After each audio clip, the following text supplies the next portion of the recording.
অন্য ঘেরাও করব। ব্যাংকের টাকা আদানির কোম্পানিতে চলে গেল কি করে? মোদিজির নির্দেশ ছাড়া, অর্থমন্ত্রীর নির্দেশ ছাড়া। এলআইসির টাকা আদানির কোম্পানিতে ইনভেস্ট হলো কি করে যদি মোদিজির নির্দেশ ছাড়া কিংবা অর্থমন্ত্রীর নির্দেশ ছাড়া? এবার গত 15 দিন আগে আমেরিকার কোর্টে যে রায় দিয়েছে, আমেরিকান কোর্ট, যে আদানি ভারতবর্ষের বুকে 2000 কোটি টাকা শুধু ঘুষ দিয়েছে বিদ্যুৎ বেশি দামে বিক্রি করার জন্য সরকারি অফিসারদের। এটা নাকি ছোট ঘটনা।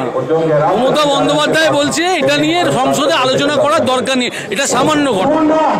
সিবিআই ঘেরাও করেছি কারণ সিবিআই আমাদের 90 দিনের মধ্যে চার্জশিট ফাইল করতে অক্ষম থেকেছে। ওনার উপরে কি দাবি, কি প্রেশার আছে সিবিআইয়ের উপরে আমরা জানি না, কিন্তু সিবিআই 90 দিনের মধ্যে প্রেশার ফাইল করতে পারেনি। তো আমরা সিবিআই ঘেরাও করেছি, সেরকম ভাবে আমরা নবান্ন ঘেরাও করব। এবং আমরা আজকে মণিপুরে জাতিদাঙ্গা প্রায় 1.5 বছর হতে চলল। আজকে মণিপুরে কুকি সম্প্রদায়ের মধ্যে থেকে যে গন্ডগোলটা হচ্ছে, আজকে সেখানে রাষ্ট্রপতি শাসন জারি করার কথা। আজকে নরেন্দ্র মোদী ঘুরেও তাকাচ্ছে না মণিপুরের দিকে। মণিপুর কি রাজ্যের বাইরে? মণিপুর কি আমার দেশের বাইরে? মণিপুর তো দেশের বাইরে না, মণিপুর তো আমাদের একটা অঙ্গরাজ্য। তো মণিপুরে যেখানে অশান্তি হয় নরেন্দ্র মোদী, অমিত শাহরা চোখ বন্ধ করে থাকে। হলো আরজিকর ইস্যুতে যেভাবে প্রকাশ্যে চলে এলো না মোদিজি আর মমতা বন্দ্যোপাধ্যায়ের সেটিং যে গল্পটা, আজকে আরজিকরে যে সন্দীপ ঘোষ আরজিকরের প্রিন্সিপাল বেল পেয়ে গেল, আজকে কালাবার্গের ওসি বেল পেয়ে গেল। আজকে কংগ্রেস অভিযোগ করেছে মোদিজি এবং মমতা বন্দ্যোপাধ্যায়ের সেটিং, এই সেটিংয়ের তত্ত্বটা যাতে ইস্যুটাকে যাতে মানুষের সামনে না আসে, সেই জন্য তৃণমূল কংগ্রেস থেকে একটা ইস্যু সামনে নিয়ে আসা হলো, ববি হাকিমের মন্তব্য। মিডিয়াতে এখন ববি হাকিমের মন্তব্য চলছে, এখন মোদি মমতার সেটিংটা বন্ধ হয়ে গেছে। এবার ওটা আটকানোর জন্য আবার চলে এলো এক দেশ এক নির্বাচন। এটা নরেন্দ্র মোদীর এটা চালই আছে। মমতা বন্দ্যোপাধ্যায় এবং নরেন্দ্র মোদী দুজনেই কন্ট্রাকচুয়ালদের নিয়ে কেন্দ্রীয় সরকার এবং রাজ্য সরকার চালিয়ে যাচ্ছে। কোথাও কোনো রিক্রুটমেন্ট নেই। কেন্দ্রীয় সরকার বিক্রি হয়ে গেছে আদানিদের কাছে, রাজ্য সরকার বিক্রি হয়ে গেছে গোয়েঙ্কাদের কাছে, ভাড়ার শূন্য। সেই জন্যে এই বিষয়ে নতুন করে বলার কিছু নেই। ভাড়ার শূন্য, নতুন নিয়োগ করতে পারছে না,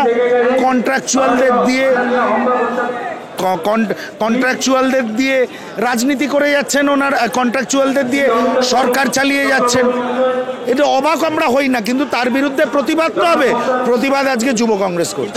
তারপরে 24 লক্ষ বাড়ির টাকা চুরিও করেছে। আগে চুরি করেন 75%, তারপর 25% লোক দেখানোর জন্য করেন। সামনে আরো 26 লক্ষ মানে 16 লক্ষ বাড়ির টাকা দিয়ে দেবেন। ও যখন দিয়ে দেবে তখন আমরা ভাববো। একটা চোরের দল তৃণমূল কংগ্রেস বাংলাটাকে লুট করেছে। নরেন্দ্র মোদী শাসক দল ভারতীয় জনতা পার্টি শিল্পপতিদের কাছে দলটাকে বিক্রি করে দিয়েছে। আজকে আর কিছু বলার নেই। মানুষকে আমাদের যুব কংগ্রেসের মতন এবার পথে নামতে হবে। আমরা দেখলাম প্রিয়াঙ্কা গান্ধী এবং 2 দিন পর দুটো ব্যাগ নিয়ে আসলেন, একটা প্লাস্টিক একটা বাংলাদেশ। অনেকে বলছেন বিজেপির লোকেরা ফ্যাশন শো করা হচ্ছে বলছেন। না, যার বাংলাদেশ বা প্যালেস্টাইনের পাশায় দাঁড়ানো যদি ফ্যাশন শো হয়, তাহলে ওদের বুদ্ধির দৌড় বুঝতে পারছেন, ওদের কতটা নলেজ আপনি বুঝতে পারছেন। এ বিষয়ে আমি কিছু বলবো না। প্যালেস্টাইনের পাশেও যেমন দাঁড়াতে হবে, বাংলাদেশে সংখ্যালঘুদের ওপরে যে আক্রমণ হচ্ছে তার পাশেও আমাদের সবাইকে দাঁড়াতে হবে। পশ্চিমবাংলার বেকাররা দুটো, পশ্চিমবাংলায় যুবকদের হাহাকার, যেমন সারা ভারতবর্ষে তেমন বাংলায় মেধার পলায়ন হচ্ছে, পুঁজিরও পলায়ন হচ্ছে। Flight of capital, flight of merit, রাজ্যটা কার্যত বৃদ্ধাবাসে পরিণত হয়েছে। সেই রাজ্যে 5.5 লক্ষ সরকারি চাকরিতে শূন্যপদ। দিদি খেলামেলা করছে। গত 15 বছরে একটা কারখানা উদ্বোধন করতে দেখবেন না মমতা ব্যানার্জিকে। ছেলে মেয়েগুলো শুধু মন্দির মসজিদ করছে, আর ছেলে মেয়েগুলো অভাবের তাড়নায় রাস্তায় বসে আছে, তাদের চাকরিগুলো চুরি হয়ে যাচ্ছে।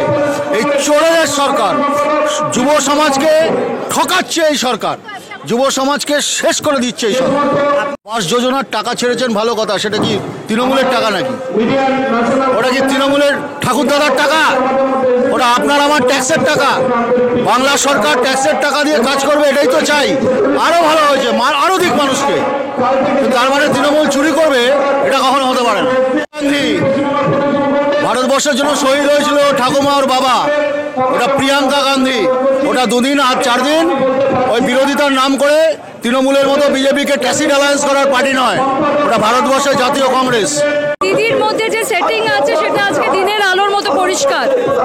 মোদি আর দিদির মধ্যে সেটিং আছে বলে আজকে কোনো স্ক্যামে, আপনি সারদা দেখে নিন, নারদা দেখে নিন, আরজি করের ইনসিডেন্ট দেখে নিন, কেউ কারোর জেল হচ্ছে না। যাদেরকে জেলে দেওয়া হয়েছিল তাদের বেল হয়ে যাচ্ছে, তারা সবাই ছুটি পেরিয়ে যাচ্ছে জেল থেকে। তো আমরা আজকে বলতে চাই যে মোদি আর দিদির সেটিং আছে এবং সেই জন্য আজকে আমরা আরজি করের মামলা নিয়েও রাস্তায় নেমেছি। কংগ্রেসকে রাজস্থানে কংগ্রেসের সরকার চলছিল, কংগ্রেসের সরকার সুপ্রিম কোর্টে গেছিল, টাকা আদায় করে এনেছিল এই স্বৈরাচারী বিজেপি সরকারের বিরুদ্ধে লড়াই করে। 1, 2, পশ্চিমবঙ্গের সরকার তৃণমূল শাসিত কেন যাচ্ছে না সুপ্রিম কোর্টে? বলুক, সর্বদলীয় মিটিং ডাকুক। শুধু কান্না কাঁদবে, কুমিরের কান্না। আমরা বারবার করে বলছি একটা কথা, যেখানে অন্যায় হবে, বিজেপি তো অন্যায় করার জন্যই তৈরি হয়েছে, তাহলে তাদের বিরুদ্ধে সার্বিক আন্দোলন করতে হবে। আদানির বিরুদ্ধে কেন কথা বলছে না? বিভিন্ন ইস্যুতে 73টা বিল ওয়াকআউট করেছে, কাকে সমর্থন করেছে? বকলমে। এবং সবথেকে বড় কথা, এই ধাঙ্কার, দার্জিলিংয়ে ধাঙ্কার, দার্জিলিং ধাঙ্কার, সেখানে মমতা বন্দ্যোপাধ্যায় মিটিং করছেন, তৃণমূলের সাংসদরা ভোট দিলেন না, তৃণমূলের সাংসদরা সংসদে দাঁড়িয়ে লুকোচুরি খেলছেন। তো এইগুলো জবাব আগে দেবেন না? আগে তো এইগুলো জবাব দিন, তারপর তো অন্য কথা হবে। মমতা বন্দ্যোপাধ্যায় তো কেন্দ্রের বঞ্চনার বিরুদ্ধে পথে নেমে বলছেন যে আমরা 12 লক্ষ মানুষকে বাংলার বাড়ি বা রাজ্যের টাকায় দিয়ে দেব। তৃণমূলের যে বঞ্চনার শিকার হচ্ছে সরকার, তৃণমূলের মতন কংগ্রেসের শাসিত রাজ্য, সেখানে প্রচুর এরম বঞ্চনা হচ্ছে। আমরা সুপ্রিম কোর্টে যাচ্ছি, আইনের দ্বারস্থ হচ্ছি, লড়াই করছি, আমাদের যে দাবি দাওয়া ছিনিয়ে আনছি। এই হলো আমাদের লড়াইটা আমরা সামনে থেকে দাঁড়িয়ে থেকে লড়ি। রাস্তায় 4 জনকে নিয়ে মিছিল করে দিলাম, ওটা লড়াই না। লড়াইটা লড়তে গেলে মিছিল, মিটিং, প্রতিবাদ এবং আইনের দ্বারস্থ হয়ে আইনকে সঙ্গে নিয়ে লড়তে হবে। পরিষ্কার করে বলছি, এই বাংলার বুকে দাঁড়িয়ে দিনের পর দিন বেকারত্বের হার বেড়েছে, চাকরিতে কোনো রকমভাবে নিয়োগ নেই, বহু শূন্যপদ সরকারি চাকরিতে পড়ে রয়েছে, বছরের বছর পরীক্ষা হয় না, পরীক্ষা হলে সেখানে টাকা নিয়ে দিয়ে চাকরি দিতে পাওয়ানো হয়। টাকা ছাড়া পশ্চিমবঙ্গে কেউ চাকরি পায় না। এখানে পশ্চিমবঙ্গের শাসক দল দোকান খুলে চাকরি বিক্রি করেছে দিনের পর দিন, পুরো শিক্ষা দপ্তরও জেলে গেছিল সেই কেসে। ফলে সুতরাং এমন একটা পরিস্থিতি, যে পরিস্থিতিতে দাঁড়িয়ে সারা রাজ্য জুড়ে বেকারত্ব হু করে বাড়ছে, সেখানে দাঁড়িয়ে আজকে আমরা যুব কংগ্রেস পথে নেমেছি, সঙ্গে আমাদের জাতীয় কংগ্রেস আছে, পথে নেমেছি। তার উদ্দেশ্য আমাদের একটাই, যে আমরা চাই বাংলার বেকার যুব সমাজ তারা তাদের যে হকের চাকরি, যে কর্মসংস্থান, সেটাকে আবার ফিরে পায়। রাজভবন চলোর পরে কি নবান্ন চলো হবে? সেটা আমাদের নেতৃত্ব ঠিক করবে, আমাদের যুব কংগ্রেস এবং আমাদের প্রদেশ কংগ্রেস নেতৃত্ব। সেটা আমি আপনাকে এখানে বলতে পারি না, তবে আমরা মনে করি বাংলার যুব সমাজ যতক্ষণ না তাদের কর্মসংস্থানের দাবি পূর্ণ হচ্ছে, ততক্ষণ লড়াই চালিয়ে যেতে হবে। মমতা বন্দ্যোপাধ্যায় তো মানুষের জন্য কাজ করছেন, প্রায় 12 লক্ষ আবাস যোজনার প্রাপকদের টাকা ছাড়া শুরু করেছেন। মমতা ব্যানার্জির নেতৃত্বে পশ্চিমবঙ্গের তৃণমূল দল, তারা ব্যাপকভাবে আবাস যোজনায় দুর্নীতি করেছিল এবং আবাস যোজনায় দিনের পর দিন টাকা নিয়ে বাড়ি দেওয়া হয়েছে এবং তৃণমূলের নেতারা তারা 8টা 10টা করে একজন বাড়ি নিয়েছে। ফলে সম্পূর্ণভাবে এটা মানে পরিষ্কার, এই পশ্চিমবঙ্গে আবাস যোজনা নিয়ে যে পরিমাণ দুর্নীতি হয়েছে, সেই পাপকে এখন ঢাকার জন্য তৃণমূল নাটক করতে নেমেছে। এই যে তৃণমূল কংগ্রেস বারবার অভিযোগ করে যে বাংলার প্রতি কেন্দ্রের বঞ্চনা, কেন্দ্র প্রায় 1 লক্ষ কোটি টাকা আটকে রেখেছে, এই বিষয়ে কি তৃণমূল কংগ্রেসের সঙ্গে কংগ্রেস যৌথভাবে আন্দোলন করবে বা বিজেপি সরকারের বিরুদ্ধে সুর তুলবে? শুনুন, আমি আপনার কথা পরিষ্কার করে বলছি, যদি কেউ কেউ কাউকে টাকা দেয়, আপনাকে যদি আপনার বাবা 100 টাকা দিয়ে বাজারে পাঠায়, আপনার তো বাজার থেকে সেই 100 টাকার হিসেবটা দিতে হবে। সেটা যদি আপনি না দেন, পরের দিন তো আপনাকে টাকা দেবে না। সুতরাং কেন্দ্র যে টাকা দিয়েছে তৃণমূল দলকে, তার হিসেব তো দেখাতে হবে রাজ্য সরকারকে। রাজ্য সরকার এবং তৃণমূল দল যে সেই হিসেব না দেখাতে পারে, তাহলে তো তার দায়িত্ব রাজ্য সরকারকে নিতে হবে। তার দায়িত্ব নিয়ে তো আমরা পাঠে নামতে পারবো না। হ্যাঁ, যদি কাউকে বৈধভাবে পাওনা টাকা যদি আটকে রাখে হিসেব দেওয়ার পরেও, তাহলে আমরা বলবো বাংলার বঞ্চনা। আর তারা চুরি করবে, তাদের বাঁচানোর জন্য তো ঢালে আমরা নামবো না।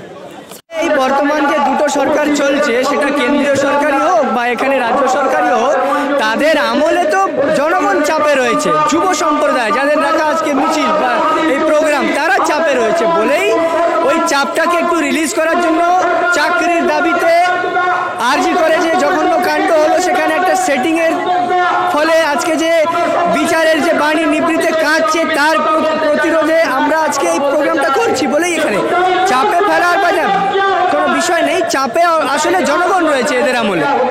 কিন্তু তৃণমূল কংগ্রেস নাকি কংগ্রেসকে ভীষণ চাপে রেখেছে ইন্ডিয়া জোটের নেতৃত্ব বিষয়ে। না না, দেখো, একটা রেল চলে, তাকে টানে ইঞ্জিন। বগি কোনোদিন রেল টানতে পারে না। সে বগি যদি সামনে গিয়ে দাঁড়িয়েও যায়, কিছু করার নেই। ব্যক্তিগত আশা আকাঙ্ক্ষা মানুষের থাকতেই পারে, তা বলে কিছু আসে যায় না। কিন্তু যেটা প্রকৃত যেটা কথা, যে একটা ট্রেন চলতে গেলে তাকে ইঞ্জিনই টানতে পারবে, বগি কোনোদিন একটা ট্রেনকে টানতে পারবে না। তাই ইন্ডিয়া নেতৃত্ব দেবেন উনি। এ রাজ্যে ওনার ক্ষমতা আছে কি? এ রাজ্যে ওনার কোনো গ্রহণযোগ্যতা আছে কি? এ রাজ্যে ওনাকে কংগ্রেস ভরসা করে না, এ রাজ্যে ওনাকে বামেরা ভরসা করে না। তো উনি যেই রাজ্য থেকে আসছেন বা উনি যেই রাজ্যের নেত্রী, সেই রাজ্যেরই কোনো পার্টি ওনাকে বিশ্বাস করে না, ওনার নেতৃত্বে দল করতে রাজি নয়। তাহলে ন্যাশনাল লেভেলে লিডারশিপ দেওয়ার কোনো প্রশ্নই আসে না।